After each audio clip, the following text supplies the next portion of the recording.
അതുകൊണ്ട് പിണറായി വിജയനോട് ഞങ്ങൾ പറയുന്നു, നിങ്ങൾക്ക് മാന്യതയുണ്ടെങ്കിൽ, നിങ്ങൾക്ക് സാമാന്യ ബുദ്ധിയുണ്ടെങ്കിൽ, അല്ലെങ്കിൽ നിങ്ങൾക്ക് മനുഷ്യത്വമുണ്ടെങ്കിൽ നിങ്ങൾ ഈ പരാജയത്തിൻ്റെ ഉത്തരവാദിത്വം ഏറ്റെടുത്ത് രാജിവെച്ചു പോകണം എന്നതാണ് ഞങ്ങളുടെ അഭിപ്രായം, ഞങ്ങളുടെ ഉപദേശം.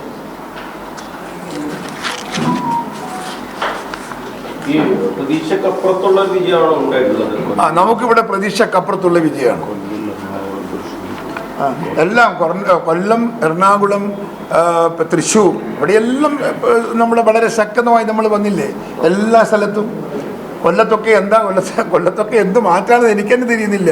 ഞാൻ നിരന്തരം പോകുന്നൊരു ജില്ലയാണ് കൊല്ലം. പക്ഷേ കൊല്ലത്ത് ഇത്തരം റിസൾട്ട് നമുക്ക് അനുകൂലമായിട്ട് വരുമെന്ന് ഞങ്ങളൊന്നും പ്രതീക്ഷിച്ചിട്ടില്ല. പക്ഷെ അതെല്ലാം വന്നിരിക്കുന്നു. കാരണം ജനത്തിൻ്റെ തീരുമാനമാണ്. ആ ജനത്തിൻ്റെ തീരുമാനത്തിൻ്റെ പിറകിലുള്ള പ്രേരണ ഇടതുപക്ഷത്തോടുള്ള സമീപനമാണ്.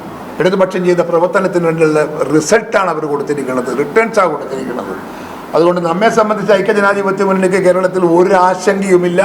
കരുത്തുറ്റ പ്രസ്ഥാനമായി നമ്മൾ മുൻപോട്ട് പോകാനുള്ള എല്ലാ സാഹചര്യങ്ങളും ഈ തിരഞ്ഞെടുപ്പിലൂടെ നമ്മുടെ മുമ്പിൽ വന്നിട്ടുണ്ട്.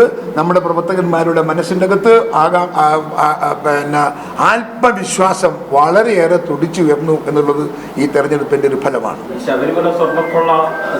അത് ആരെയും വേദനിപ്പിക്കുന്ന ഒരു കാര്യമല്ലേ, അതൊരു കാര്യമാണത്. നിശ്ചയമായും അത് ഇതിനെ സ്വാധീനിച്ചിട്ടുണ്ട് എന്നുള്ള കാര്യത്തിൽ തർക്കമില്ല.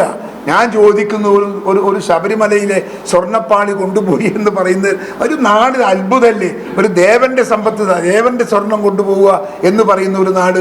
എന്നിട്ട് എന്ത് ചെയ്തു? ഈ സർക്കാർ അതിൻ്റെ യഥാർത്ഥ പ്രതികളെ കണ്ടുപിടിച്ചാൽ ശ്രമിച്ചോ? അന്വേഷണം നടത്തിയോ? കൃത്യമായി 2 പേരെ അറസ്റ്റ് ചെയ്ത് ജയിലിലിട്ടു. അതിനപ്പുറത്തോട്ട് 2 പേർക്ക് മാത്രമേ ചെയ്യാൻ സാധിക്കുമോ? ഇല്ലല്ലോ. ഇതിൻ്റെ കൂട്ടത്തിൽ ഒരു വലിയൊരു ഗ്യാങ് ഇല്ലേ?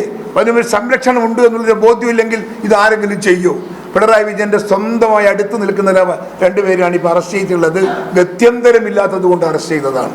തുടർച്ചയായി എത്രയോ പേര് അറസ്റ്റ് ചെയ്യാനുണ്ട്. ഒന്നും ചെയ്തിട്ടില്ല, ഒന്നും ചെയ്യാൻ പോകുന്നുമില്ല, ചെയ്യാനൊട്ട് താല്പര്യമില്ല അവർക്ക്. അതുകൊണ്ട് അതൊക്കെ ജനം വിലയിരുത്തിയിട്ടുണ്ടാകും എന്നുള്ള കാര്യത്തിൽ തർക്കമില്ല. ശബരിമല അയ്യപ്പൻ്റെ ഒരു പ്രശ്നം വലിയൊരു പ്രശ്നമാണ്. മനസ്സിൻ്റെ അകത്ത്, ഭക്തജനങ്ങളുടെ മനസ്സിൻ്റെ അകത്തൊക്കെ ഒരു വൂണ്ടഡായ ഒരു സംഭവമാണ് ആ സംഭവം എന്ന് പറയാതിരിക്കാൻ നിർവാഹമില്ല.